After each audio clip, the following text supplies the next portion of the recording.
You are about to witness the complete and irreversible demolition of the most carefully constructed celebrity narrative of the 21st century.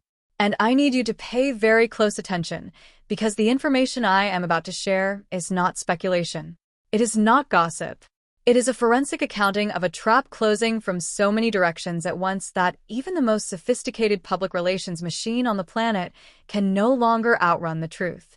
The Department of Homeland Security has refused to release the immigration records of Prince Harry. And that refusal, that stonewall silence from the very agency that decides who gets to live in the United States and who gets sent home, is now the subject of a legal and political firestorm that you are not hearing about from the celebrity press.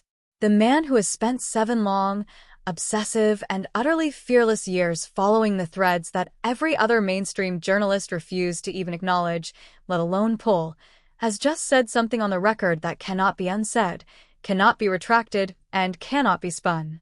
Tom Bower, the author whose explosive book Power, Deceit, and the Fight for the Future of the Royal Family turned the entire Sussex narrative on its head and left the palace reeling, is no longer hinting from behind carefully worded paragraphs. He is no longer suggesting through diplomatic language. He is now openly, directly, and categorically stating on the record that the walls are closing in on Meghan Markle from multiple directions simultaneously, and that the forces converging on her are not the ones she ever anticipated. And please understand, these forces are not just coming from the usual suspects, the tabloid reporters with their long lenses, or the royal commentators with their YouTube channels. They are coming from the Internal Revenue Service, the most feared financial enforcement agency in the Western world. From United States immigration authorities, who hold the power to revoke residency with a single stroke of a pen. From child services investigators, who operate in the shadows and whose inquiries are never announced until they are complete. And from a mainstream media apparatus that, until very recently, gave Meghan Markle a level of protection so extreme and so all-encompassing that it frankly defies any rational explanation. This is not a hit piece. This is not anonymous speculation. This is a careful, detailed, and painstaking examination of everything Tom Bower has put on the official record, everything serious and credentialed researchers have been piecing together for years behind the scenes, and everything that is now beginning to surface. Right now, in this moment in May 2026, things are beginning to surface in ways that can no longer be controlled, suppressed, or explained away with a carefully worded press statement issued from behind the gates of a Montecito mansion. So, I am asking you to stay with me, because what follows is going to completely and permanently change the way you see this entire story. And once you understand how all of these seemingly separate pieces fit together into one devastating picture, you will never look at the Sussex saga the same way again. Let us begin with the money problem.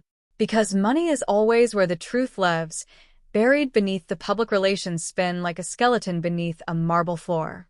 Tom Bower has been saying this loudly and relentlessly for more than 2 years now. And at the time, many people dismissed his warnings as the bitter commentary of a man with an axe to grind, a man who supposedly could not accept that a modern biracial American woman had revitalized the British monarchy. But I need you to look at where we are today, right now, in the spring of 2026. Look at what has happened to every major revenue stream that the Sussexes built their entire post-royal life around. And then ask yourself one uncomfortable question. Was Tom Bower wrong about even a single thing? A single prediction? A single financial forecast? The Netflix deal, that multi-year, multi-million-dollar partnership that was supposed to generate prestige, cultural relevance, and life-changing wealth, is reportedly gone. Not paused. Not renegotiated. Gone. A relationship that was announced with champagne toasts and carefully staged photographs beside Ted Sarandos appears to have collapsed into almost nothing. The documentary series that was meant to become their magnum opus. The follow-up projects. The animated series. The grand vision of building an entire media empire from the sunlit gardens of a California mansion. All of it seems to have evaporated like morning fog. Because, as Tom Bower repeatedly argued with almost surgical precision, Meghan Markle allegedly had nothing substantially new to offer. And I want to quote Bower's assessment directly because of how brutally sharp it is. She had nothing to offer other than smiling with a lot of non-entities. Those words are harsh. They are cutting, and supporters of the Sussexes would strongly dispute them. But critics argue the commercial output speaks for itself. Look at the numbers, because numbers do not care about emotion or branding. The Spotify deal, reportedly worth tens of millions of dollars, may have collapsed even more dramatically. The world waited. And what did it ultimately receive in return for all of that hype and investment? 13 podcast episodes. 1 season. That is all. And eventually Spotify, a company famous for aggressively spending money on content in the hope of discovering the next massive hit, decided the partnership was no longer worth continuing. When a corporation willing to gamble enormous sums on creators walks away from a deal of that size, it is not a minor business setback that can simply be smoothed over with polished press statements. It becomes a public and permanent signal to every other entertainment executive watching from the sidelines. A signal about commercial viability. A signal they remember. And then there is the jam. Yes, the jam. American Riviera Orchard, Meghan Markle's lifestyle brand, launched with enormous fanfare and carefully curated imagery. Perfectly lit photographs. Soft-focus California aesthetics. Designer kitchens. Handwritten labels. Luxury lifestyle branding designed to evoke a modern Royal Martha Stewart aesthetic.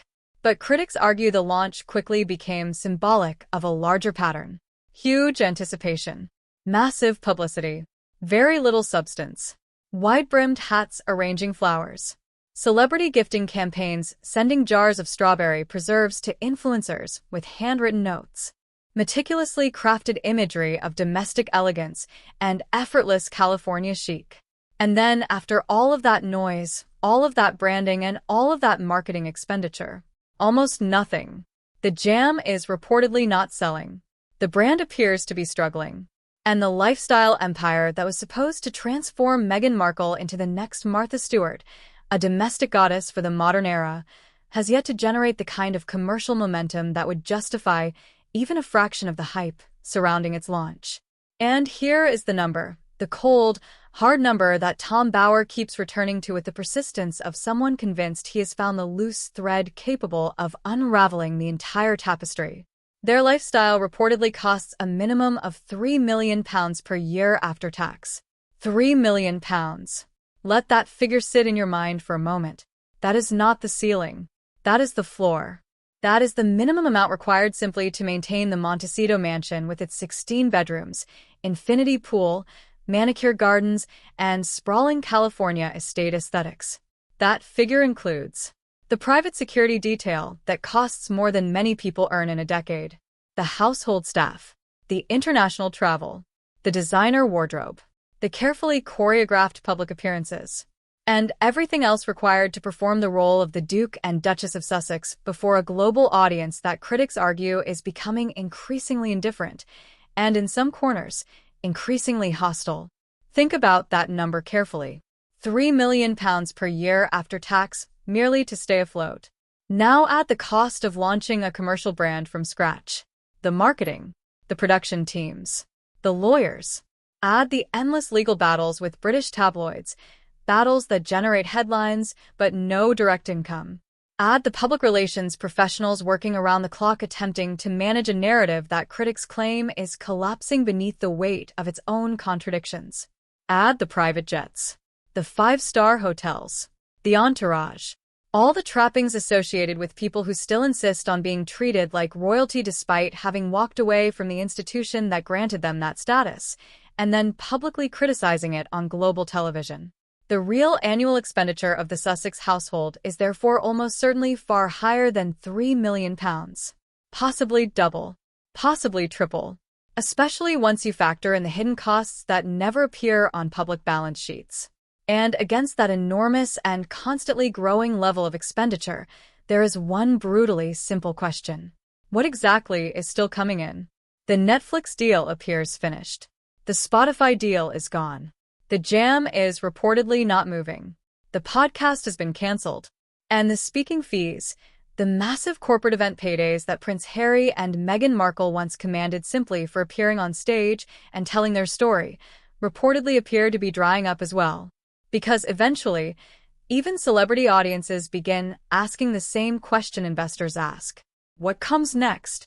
The kind of speaking fees required to support a £3 million annual lifestyle simply do not continue indefinitely when your approval rating reportedly hovers around 20%, a number I will return to later.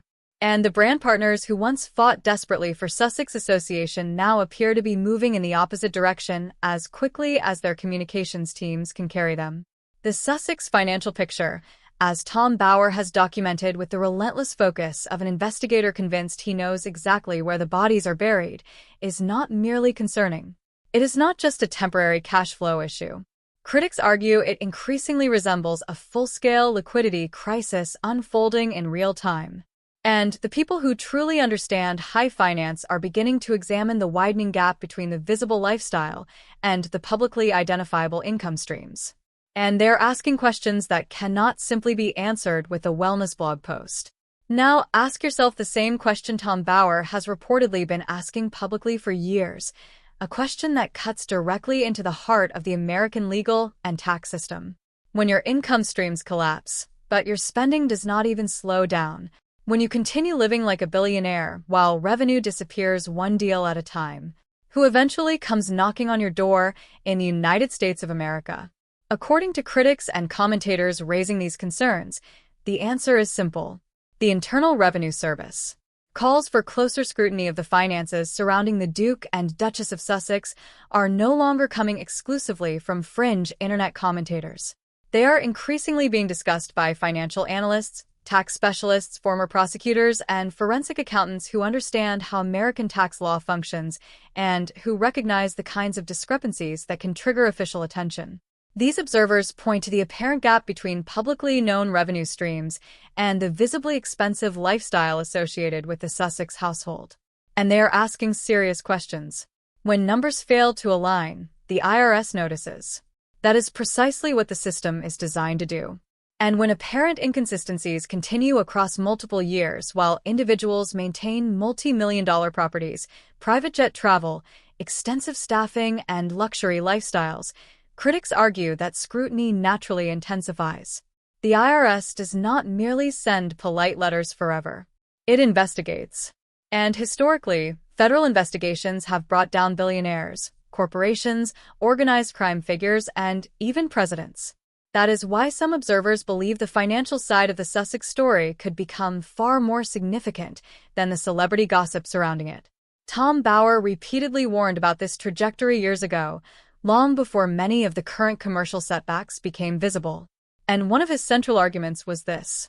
They are rapidly burning through their cash and do not know how they are going to continue funding this lavish lifestyle. At the time, many dismissed those claims as exaggerated or politically motivated.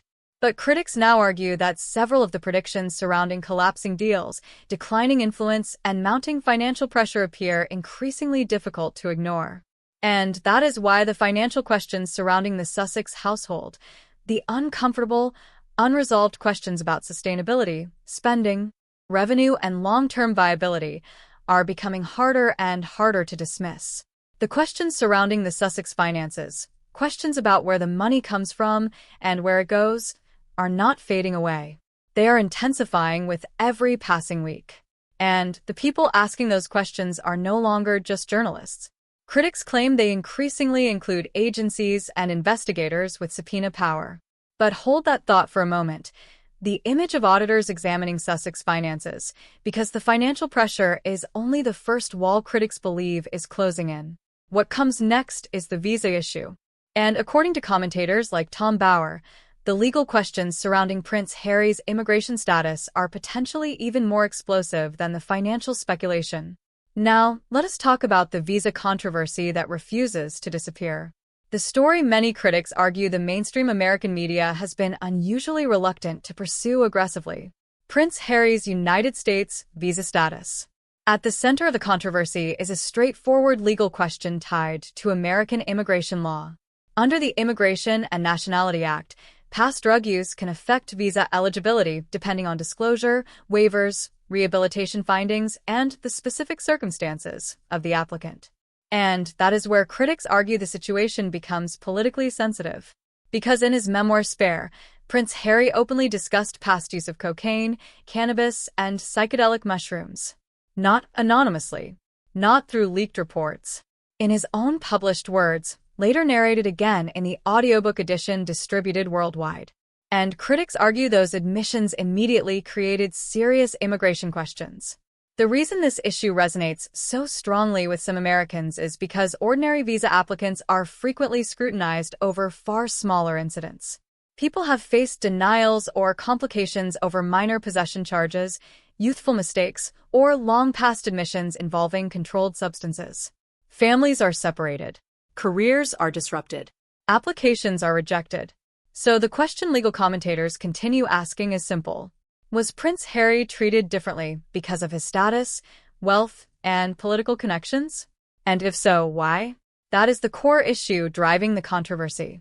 Not merely whether he used drugs in the past, but whether immigration law is being applied equally. Critics argue that if an ordinary applicant had publicly admitted to the same conduct in a globally best-selling memoir, immigration authorities would likely have demanded extensive review, clarification, or waivers. And that perception of a possible double standard is what has kept the story alive. Tom Bower and other commentators have repeatedly highlighted this point, arguing that the situation symbolizes a broader public frustration with elite privilege and selective enforcement. Because in the eyes of critics, the issue is no longer really about Prince Harry alone. It is about whether wealthy and politically connected figures operate under different rules from everyone else. And in a political climate increasingly hostile toward perceived elite favoritism, critics believe that question is becoming harder for institutions to ignore. Tom Bower highlighted what critics see as hypocrisy with a kind of precision that has made him one of the most controversial investigative authors writing about the royal family today. And he repeatedly emphasized one detail many commentators overlook. Prince Harry did not write these admissions privately in a diary that was later leaked. He wrote them for publication. He edited them. He approved the manuscript. And then he personally narrated the audiobook, repeating every admission in his own unmistakable voice for global distribution. To critics, that demonstrated what Tom Bower describes as a profound lack of self-awareness, a failure to understand the legal and reputational consequences of publicly discussing potentially disqualifying conduct while living under a foreign visa system. And here is what makes the situation so unusual from a legal perspective. Under American immigration law, public admissions involving controlled substances can potentially trigger review or scrutiny, depending on the circumstances. That does not automatically mean deportation, nor does it automatically invalidate a visa. But legal analysts have argued that, at minimum, the admissions raised legitimate questions that immigration authorities would ordinarily examine carefully. And yet Prince Harry continues to reside in Montecito, California, without any public explanation regarding how those admissions were evaluated within the visa process.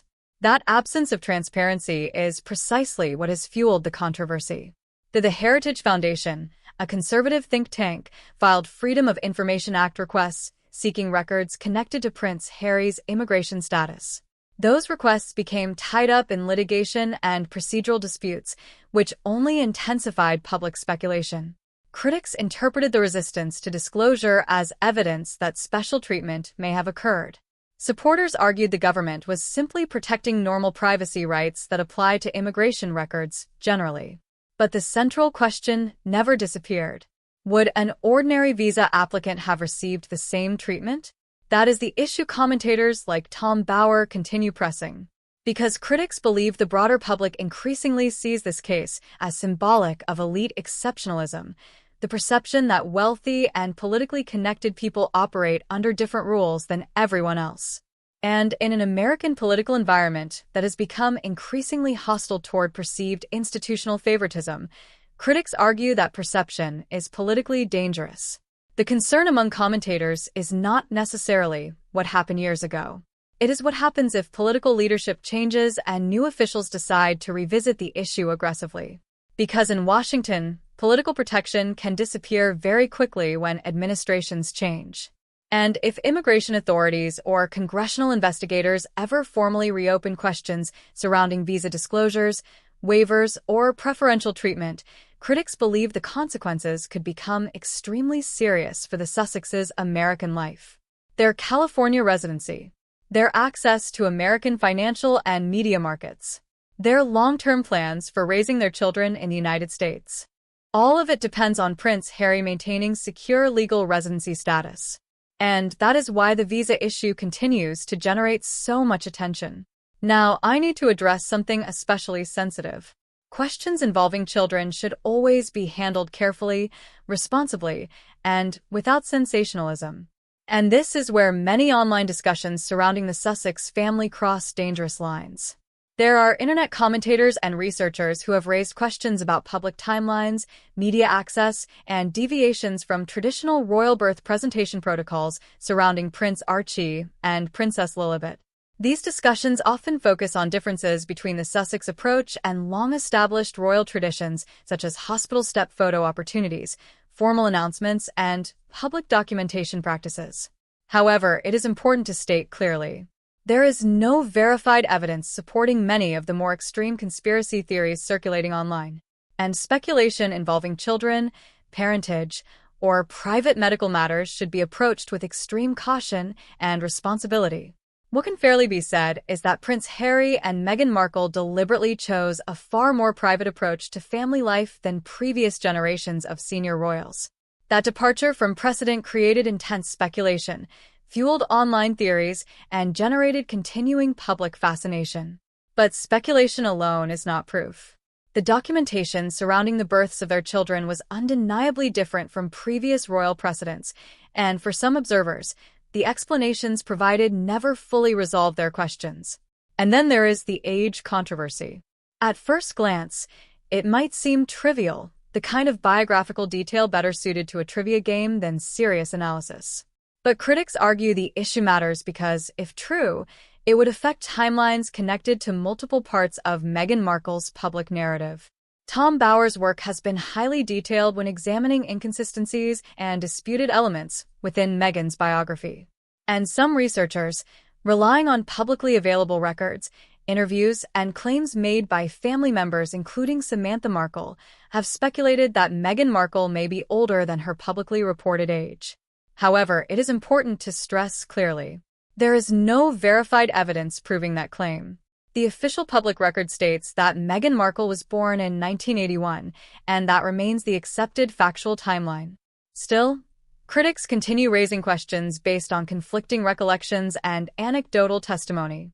Samantha Markle, Meghan's half-sister, has repeatedly argued publicly that the family timelines do not align with the official version presented in the media.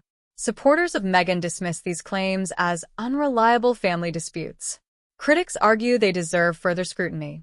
But regardless of where one stands, these debates have fueled growing online speculation about broader inconsistencies in Meghan's public biography. And that speculation has expanded into increasingly controversial territory involving career timelines, relationships, and social connections prior to meeting Prince Harry. Now we enter the section of the story often referred to online as the Mediterranean years. This is one of the most controversial and rumor-filled areas of Sussex commentary, and it is important to approach it responsibly. Before Meghan Markle became globally famous through Suits and later her relationship with Prince Harry, she spent years networking within celebrity, fashion, and entertainment circles tied to Toronto, London, and international luxury events. Critics and online commentators frequently point to photographs, travel records, yacht appearances, and elite social events from that period as evidence of highly ambitious social climbing. However, many of the more sensational claims circulating online about yachts, wealthy men, and alleged arrangements remain unverified speculation. There is no conclusive public evidence proving many of the darker allegations frequently repeated across social media. What can fairly be said is this. Tom Bower consistently portrays Meghan Markle as intensely ambitious, highly strategic, and deeply focused on status, influence, and upward mobility within elite social circles. That interpretation forms one of the central themes of his writing. And according to Bower, that ambition did not suddenly appear in 2016 when Prince Harry entered the picture. He argues it was visible from childhood onward. In one of his most frequently quoted passages, Bauer describes a young Meghan attending Hollywood events with her father and expressing an early determination to become famous. Critics see that ambition as the defining force behind many of her later decisions. Supporters see it simply as the determination of a woman pursuing success in highly competitive industries. But either way, the broader debate surrounding Meghan Markle has shifted dramatically in recent years. Subjects once dismissed as fringe gossip are now increasingly discussed in mainstream media, podcasts, documentaries, and political commentary. And that is why the Sussex story continues to dominate public attention, because it is no longer viewed purely as celebrity gossip. To critics, it has become a larger story about media power, elite privilege, institutional protection, ambition, branding, class, politics, and public trust itself. Claims that Meghan Markle may have attended elite yacht gatherings before meeting Prince Harry have circulated online for years. For a long time, those claims were widely dismissed as misogynistic rumor, conspiracy theory, or unverified internet gossip. But critics argue the public conversation has shifted noticeably in recent years. Questions once confined to obscure online forums are now occasionally referenced, cautiously, by royal commentators, YouTubers, podcast hosts, and media personalities discussing Meghan's pre-royal social life and networking circles. However, it is important to separate speculation from verified fact. There is no publicly verified evidence proving many of the more sensational allegations circulating online about yachts, wealthy patrons, or organized arrangements. Photographs of people attending luxury events, traveling internationally, or socializing within elite circles do not automatically prove the darker narratives attached to them online. And responsible analysis requires maintaining that distinction clearly. What can fairly be said is that before meeting Prince Harry, Meghan Markle moved within affluent entertainment, hospitality, and celebrity networks connected to places like Soho House, Toronto, and international fashion and social scenes. That much is well documented. And critics argue that portions of her pre-royal digital footprint were heavily cleaned up once the royal relationship became serious. Her blog, The Tig, disappeared. Old social media content vanished. Photographs became harder to locate. But again, image management and digital cleanup are extremely common among public figures entering royal life or high-profile celebrity relationships. That alone does not prove wrongdoing. Now, we arrive at one of the most debated pieces of Sussex mythology, the famous Soho House meeting. The official story, repeated endlessly across interviews and media profiles, presents the relationship as a modern fairy tale. A mutual friend introduces two people. They meet. They connect instantly. The romance begins. But critics, including Tom Bauer, have repeatedly questioned whether the meeting was truly spontaneous. They ask whether influential social connectors, hospitality figures, and elite network operators may have deliberately facilitated the introduction. And one name appears repeatedly in those discussions: Marcus Anderson, a longtime figure associated with Soho House and someone widely viewed as deeply connected within celebrity and luxury social circles. Critics note that Marcus Anderson has remained unusually close to both Prince Harry and Meghan Markle long after many former friends, relatives, and associates reportedly disappeared from their orbit. That has led some commentators to speculate about his role in orchestrating introductions and maintaining relationships behind the scenes. But speculation is not proof. What can be said with confidence is that Tom Bauer's larger argument has never really been about a single rumor or allegation. It is about narrative construction. He argues that the Sussex public image was built through careful branding, media management, emotional storytelling, and highly strategic presentation. And according to Bauer, the reason his work became so controversial is because he challenged the official mythology directly rather than accepting it at face value. That is why his books and interviews continue generating so much attention. Not because every allegation has been proven, but because he opened the door to questions many journalists previously avoided asking at all. Tom Bauer's entire career has been built on a very specific method. Follow the contradictions. Ignore the pressure. Document everything. Publish anyway. For decades, he has written explosive biographies about powerful figures who believed their public image was untouchable, people surrounded by lawyers, wealth, political influence, and media protection. And supporters of Bauer argue that he approaches the Sussex story the exact same way, methodically, forensically, without accepting the official narrative at face value. What makes his role in the Sussex debate particularly significant is not merely the allegations themselves, but the audience reaction to them. Because according to many observers, there is one point where even a large portion of Tom Bauer's own audience sharply disagreed with him. His suggestion that Catherine, Princess of Wales, felt threatened by Meghan Markle. On that issue, many royal commentators and readers pushed back hard. Not because they rejected criticism of Meghan, but because they believed threatened was the wrong word entirely. Critics argue that what Catherine allegedly felt was not insecurity or jealousy. It was frustration. The frustration of someone who spent more than a decade carefully adapting herself to one of the most demanding institutional roles in the world, only to watch another newcomer appear to dismiss many of those traditions and expectations almost immediately. Supporters of the Wales family often point to the years Catherine spent carrying out quiet, routine royal work that rarely generated headlines. Hospital visits, community centers, school openings, local charities, small engagements in difficult weather far from glamorous media coverage. The kind of work that rarely trends online, but forms the backbone of modern constitutional monarchy. Critics of Meghan Markle argue she never fully accepted or respected that side of royal life. And according to Tom Bauer, tensions reportedly emerged very quickly over status, hierarchy, residences, staffing, and expectations within the royal household. One of the recurring claims in royal reporting is that Meghan Markle was unhappy about housing arrangements at Kensington Palace and felt frustrated by being positioned below Prince William and Catherine within the royal structure. Critics interpret that frustration as evidence of ambition colliding with institutional reality. Supporters of Meghan argue it reflected unfair treatment and rigid palace traditions. But either way, many commentators believe the clash between the Sussexes and the Waleses began much earlier and ran much deeper than the public initially realized. And according to royal biographers, Prince William reportedly became concerned about the relationship early on. Several accounts claim he privately urged Prince Harry to slow things down before marriage. That warning later became one of the defining fractures between the brothers.